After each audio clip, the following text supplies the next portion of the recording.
Vitus adalah seorang anak yang jenius. Di usianya yang masih sangat muda, dia pintar bermain piano dengan tempo yang cepat dan tingkat kesulitan yang tinggi.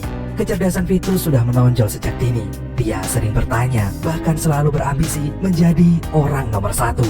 Orang tua Vitus juga bukan orang sembarangan. Ibunya bekerja di sebuah kantor, sedangkan ayahnya bekerja di perusahaan Phonaxis, sebuah perusahaan yang bergerak di bidang teknologi. Leo, ayah Vitus, adalah seorang inventor yang berhasil merancang alat bernama Cat Ear, yaitu sebuah alat yang berfungsi mempertajam indera pendengaran, sampai seperti telinga seekor kucing. Kedua orang tua Vitus memiliki sifat pekerja keras. Mereka sangat bangga terhadap kejeniusan Vitus dan rela melakukan apa saja untuk mendukung bakat Vitus yang luar biasa itu. Selain disayang oleh orang tuanya, Vitus juga dekat dengan kakeknya yang sangat menyukai pesawat. Mereka sering menghabiskan waktu untuk menciptakan benda-benda yang bisa terbang.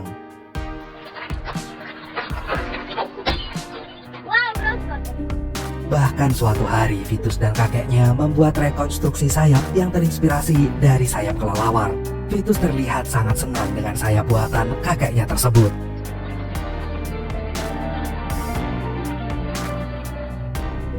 Gak hanya kemampuannya dalam musikalitas yang menonjol, Vitus juga suka membaca bacaan-bacaan berat seperti koran dan buku-buku yang tebal. Seperti orang dewasa, dia bahkan juga pintar dalam bermain catur. Oleh karena itu, Helen, ibunya Vitus, mengeluarkan Vitus dari sekolahnya dan akan memfokuskan Vitus untuk bermain piano selama di rumah. Akan tetapi, karena Helen dan Leo adalah orang yang sibuk, mereka pun memperkerjakan seorang gadis bernama Isabel untuk menjadi pengasuh Vitus. Awalnya Vitus bersikap dingin dengan Isabel, namun lama-lama Isabel bisa mengajak Vitus berbicara. Di kamar Vitus, dia menemukan boneka kelelawar yang ternyata merupakan boneka kesayangan Vitus. Akhirnya Isabel pun bercerita bahwa boneka itu adalah kado darinya saat Vitus berulang tahun yang pertama kali. Kehidupan keluarga Vitus mulai merangkak naik saat Leo bekerja di Phonaxis. Sebagai inventor, dia memperoleh jabatan dan gaji yang sangat tinggi. Dan suatu hari, Leo mengadakan pesta di rumahnya. Dia mengundang teman-teman kantornya, termasuk bosnya. Dan saat pesta itu digelar, Leo membicarakan teknologi Cat Ear, temuannya yang sudah diperbarui. Akan tetapi, dalam obrolan itu, bosnya selalu membantah omongan Leo. Hal itu membuat Leo berpikir jika bosnya tidak menyukainya. Ia pun mengatakan itu kepada Helen. Maka dari itu, untuk membuat bosnya terkesan, Leo meminta Vitus untuk bermain piano. Namun Vitus menolak permintaan ayahnya karena ia tidak nyaman berada di keramaian. Sampai akhirnya Leo memaksa Vitus dan mendudukannya di depan piano. Sehingga mau gak mau Vitus memainkan sebuah lagu di depan tamu undangan. Awalnya orang-orang menganggap jika kemampuan Vitus hanyalah sebatas piano dasar anak SD. Namun ternyata permainan piano Vitus semakin cepat dan rumit, hingga membuat orang-orang kagum terhadap kemampuan Vitus. Melihat orang-orang mengagumi Vitus, Helen dan Leo pun menceritakan bakat anaknya itu. Akan tetapi di luar itu semua, Vitus malah merasa sendirian dan sangat kesepian. Setelah banyak orang mengetahui bakat Vitus, Helen pun memberanikan diri untuk mendaftarkan anaknya ke SMA. Dia percaya jika kejeniusan Vitus jauh di atas rata-rata teman seumurannya. Sayangnya saat Vitus sudah diterima di sekolah itu, dia justru gak mau sekolah. Vitus hanya ingin berada di rumah bersama pengasuhnya. Malam harinya, orang tua Vitus meninggalkan Vitus di rumah karena harus menghadiri sebuah acara. Mereka mempercayakan Vitus kepada Isabel. Semula Vitus hanya berada di kamar sampai Isabel memanggilnya. Mereka pun ngobrol berdua sampai Isabel mengajak Vitus untuk bernyanyi. Vitus kemudian menyetujui usul Isabel dan mereka bernyanyi bersama di ruang tengah.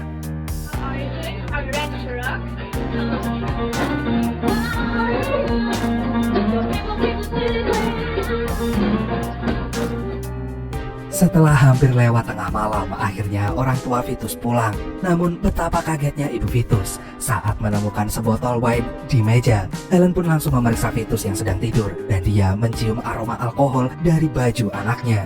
Hal ini membuat Helen marah. Ia menganggap Isabel gak bisa menjaga Vitus dan justru memberikan pengaruh buruk kepada anaknya. Dan oleh karena itu, Helen pun langsung memutuskan untuk memecat Isabel. Dan keesokan harinya, karena Vitus sekarang gak memiliki pengasuh, Helen memilih untuk mengundurkan diri dari kantornya. Sebagai seorang ibu, Helen merasa bertanggung jawab untuk merawat dan membesarkan anaknya sendiri tanpa bantuan orang lain. Namun tanggung jawab itu tentu tidak mudah. Siang ini, Vitus mencari Isabel. Helen pun berusaha menjelaskan bahwa sekarang ibunya sudah berhenti bekerja sehingga bisa menghabiskan banyak waktu bersama Vitus. Akan tetapi, dia justru marah karena ia merasa kehilangan teman baru yang akrab dengannya. Beberapa tahun kemudian, Vitus semakin pintar bermain piano. Dia juga berhasil masuk SMA saat usianya baru menginjak 12 tahun. Sayangnya, dengan kemampuan otaknya yang sangat brilian, Vitus tidak punya teman. Dia selalu menyendiri di perpustakaan dan membuat teman-temannya sering mengejeknya dengan sebutan profesor. Tidak hanya itu, Vitus ternyata sering memperdaya guru yang mengajar di kelasnya hingga terlihat bodoh. Hal ini membuat Vitus dicap sebagai murid yang tidak punya sopan santun terhadap guru. Vitus, aber dein arrogantes Gehabe geht mir langsam aber sicher auf den Geist. So, jetzt lang. Jetzt hilf mir. Karena sikap Vitus yang satu ini, Helen pun dipanggil ke sekolah. Guru Vitus menyarankan untuk memindahkan Vitus ke sekolah lain aja karena Vitus terlalu jenius berada di sekolah biasa. Atau paling tidak, gurunya berpikir bahwa Vitus lebih baik dimasukkan ke perguruan tinggi. Siang itu, Vitus mampir ke kantor ayahnya. Di sana, ayahnya senang mengetahui bahwa Vitus memang terlalu pintar di sekolah. Dia pun mengusulkan Vitus untuk masuk ke sebuah institut teknik supaya kelak Vitus menjadi seorang perancang teknologi seperti dirinya. Saat itu juga, Leo pun menceritakan bahwa sebentar lagi bosnya akan pensiun. Hal itu membuat Leo berharap jika jabatan direktur akan diserahkan padanya, karena ia yakin selama ini dia berperan besar atas kesuksesan perusahaan itu. Jika Leo menjadi direktur, itu berarti keluarganya akan semakin kaya.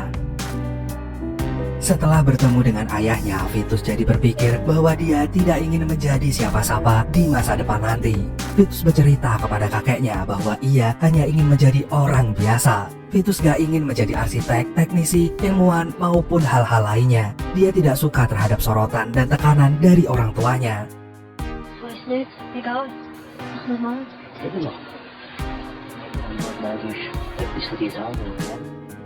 Esok harinya, Helen mengajak Vitus ke rumah guru piano yang lumayan terkenal dan sulit ditemui. Demi bertemu dengan Vitus, sang guru rela meluangkan waktunya dan mengajari Vitus bermain piano. Akan tetapi, saat Vitus diminta untuk memainkan sebuah lagu, Vitus justru menolak. Vitus memprotes jika dia tidak ingin lagi bermain piano untuk orang lain. Untuk pertama kalinya, Vitus berani berkata tidak, karena tidak ingin dipaksa oleh orang lain. Sikap Vitus ini membuat Helen sangat terkejut. Dia gak nyangka kalau anaknya bisa membangkang. Oleh karena itu, Helen pun marah pada Vitus, bahkan melarang anaknya untuk bertemu dengan kakeknya minggu ini. Setelah bertengkar dengan ibunya, malam ini Vitus gak bisa tidur. Di luar sedang hujan deras. Lalu tiba-tiba dia punya sebuah ide. Vitus pun mengambil sayap kelelawar yang pernah ia buat bersama kakeknya saat masih kecil. Dia berencana untuk menerbangkannya melalui balkon di kamarnya. Akan tetapi tentu saja ini merupakan ide buruk, karena pada akhirnya Vitus terjatuh. Helen yang malam itu terbangun dan mengecek kamar Vitus seketika terkejut melihat dia yang tergeletak pingsan di halaman. Ia pun segera membangunkan suaminya dan memanggil ambulan untuk membawa anaknya ke rumah sakit. Sesampainya di rumah sakit, Vitus mendapat perawatan yang intensif. Dokter yang memeriksa Vitus mengatakan bahwa anak ini beruntung karena tubuhnya tidak terluka sedikit pun. Akan tetapi mereka butuh waktu untuk memastikan kondisi otak Vitus. Dokter itu khawatir jika Vitus mengalami benturan di kepala yang dapat mengganggu kinerja otaknya. Karena terkadang dampak kerusakan otak itu baru terlihat dalam jangka waktu yang panjang.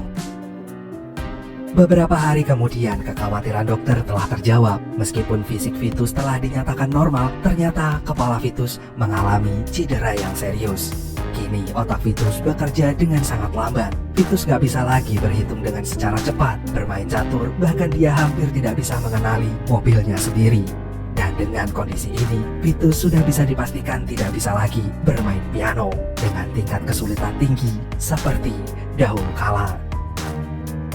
Kondisi Vitus yang sangat memprihatinkan ini membuat Helen sangat terpukul. Apalagi setelah Vitus menjalani serangkaian tes kesehatan, dokter menyatakan bahwa Vitus mengalami penurunan IQ dari 180 menjadi 120. Helen benar-benar tidak menyangka hal ini akan terjadi. Namun melihat Vitus yang berubah, mau gak mau Helen harus menerima hal ini. Dan maka dari itu, karena tingkat kecerdasan Vitus yang menurun drastis, Helen pun menyekolahkan Vitus ke sekolah biasa. Dan setelah sekian lama, akhirnya Vitus bisa sekolah dan berteman dengan anak-anak seusianya.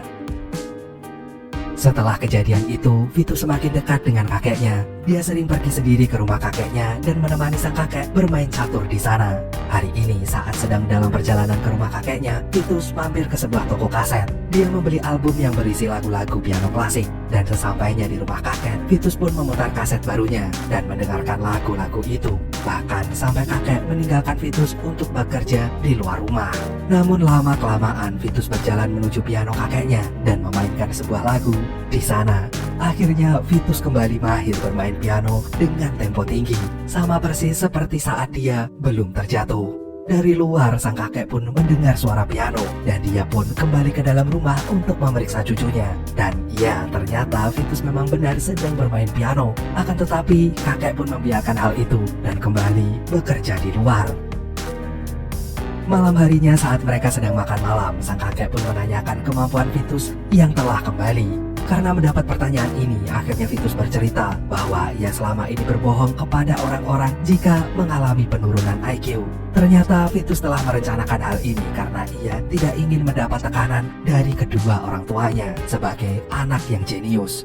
Maka dari itu, agar rencana ini tetap menjadi rahasia, Vitus meminta kakeknya untuk tidak mengatakan ini kepada kedua orang tuanya.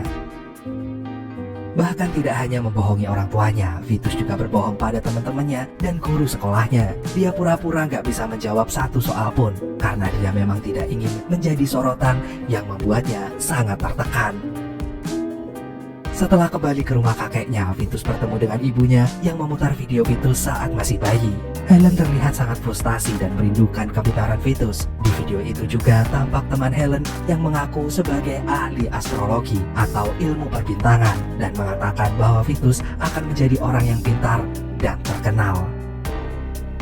Keesokan harinya, Vitus langsung menemui orang itu dan memprotes bahwa tidak ada ilmu manapun yang bisa memprediksi masa depan seorang anak. Dan pada dasarnya, setiap manusia berhak memiliki cita-citanya sesuai keinginannya sendiri, bukan dari ramalan apapun.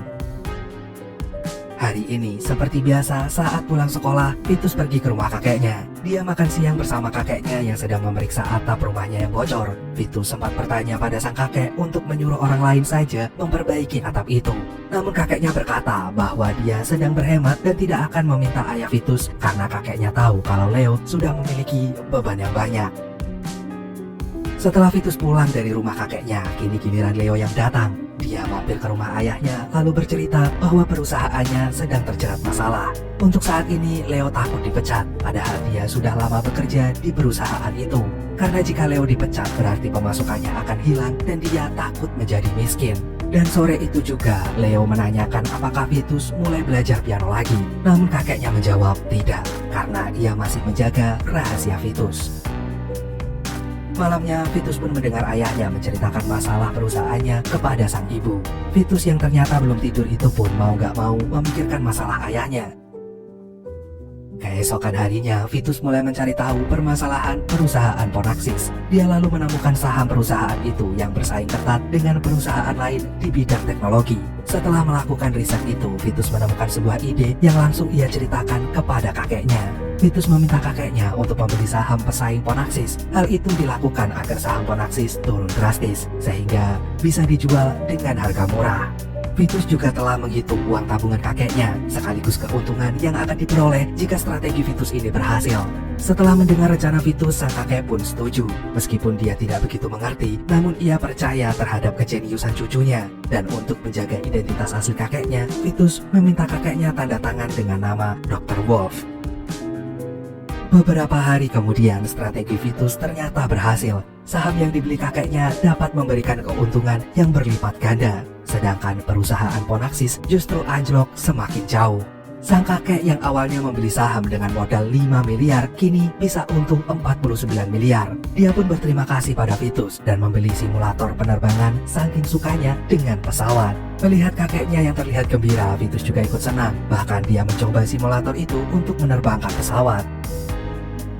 Setelah Vitus baru saja pulang dari rumah kakeknya, dia bertemu dengan ayahnya. Leo pun menceritakan bahwa perusahaannya hampir bangkrut. Sebelumnya ia sudah berharap jika bosnya yang akan pensiun itu menyarankan jabatannya kepada dirinya. Namun Leo salah karena ternyata si bos akan memberikan jabatan direktur kepada anaknya sendiri. Keesokan harinya, Ponaksis menggelar rapat bersama seluruh petinggi perusahaan. Karena perusahaan mereka hampir bangkrut, Nick, sang direktur baru, mengusulkan untuk menjual perusahaan mereka kepada investor. Namun Leo menolak usul tersebut karena ia percaya bahwa teknologi temuannya tetap bisa membuat perusahaan itu bertahan. Sayangnya karena Leo telah menyanggah usul Nick, Leo akhirnya dipecat dari perusahaan. Hari ini seperti biasa, Vitus mampir ke toko kaset langganannya, namun ternyata dia justru bertemu dengan Isabel, pengasuhnya dulu. Akan tetapi saat ini Isabel sudah tidak mengenalinya lagi. Vitus pun tidak kehilangan akal. Dia punya ide untuk memberikan boneka kelelawarnya kepada Isabel, agar Isabel teringat padanya. Namun saat akan memberikan boneka itu, Isabel ternyata sudah bersama pacarnya.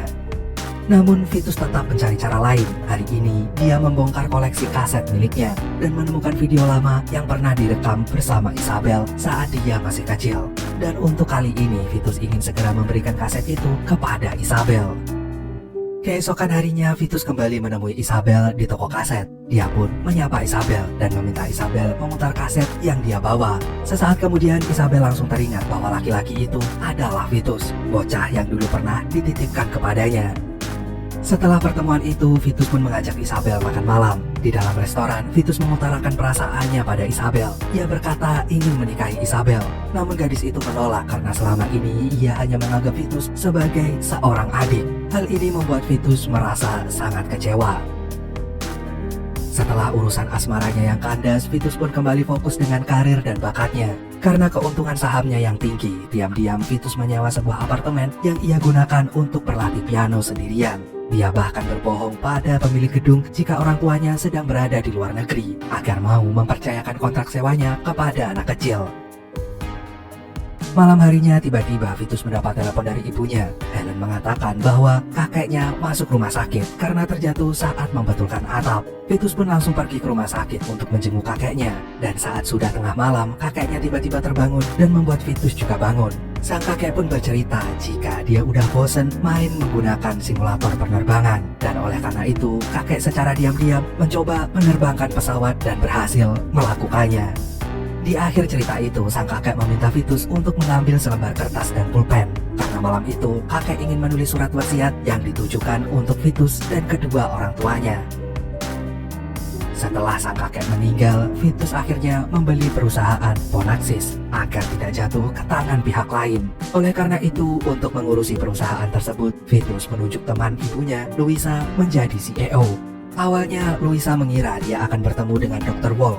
Namun ternyata dia justru bertemu dengan Vitus. Namun setelah Vitus menjelaskan bahwa Dr. Wolf adalah kakeknya, Louisa akhirnya benar-benar mengagumi kejeniusan Vitus.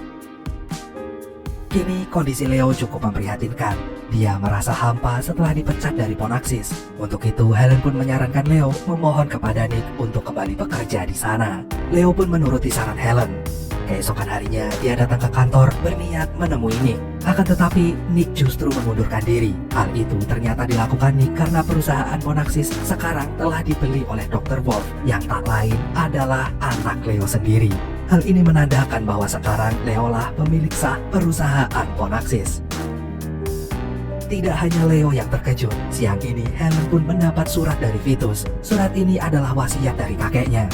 Surat itu berisi tentang ucapan terima kasih dari sang kakek tentang karunia dari Tuhan yang telah mengirimkan Vitus sebagai cucunya. Kakek merasa sangat bersyukur karena Vitus adalah anak yang cerdas, bahkan memiliki ide sehebat ini. Dalam surat itu, kakek juga meminta maaf kepada Helen dan Leo karena telah ikut berbohong atas cedera yang dialami Vitus. Ia mengaku ikut menjaga rahasia Vitus yang pura-pura bodoh agar tidak mendapat tekanan dari orang tuanya tentang masa depannya.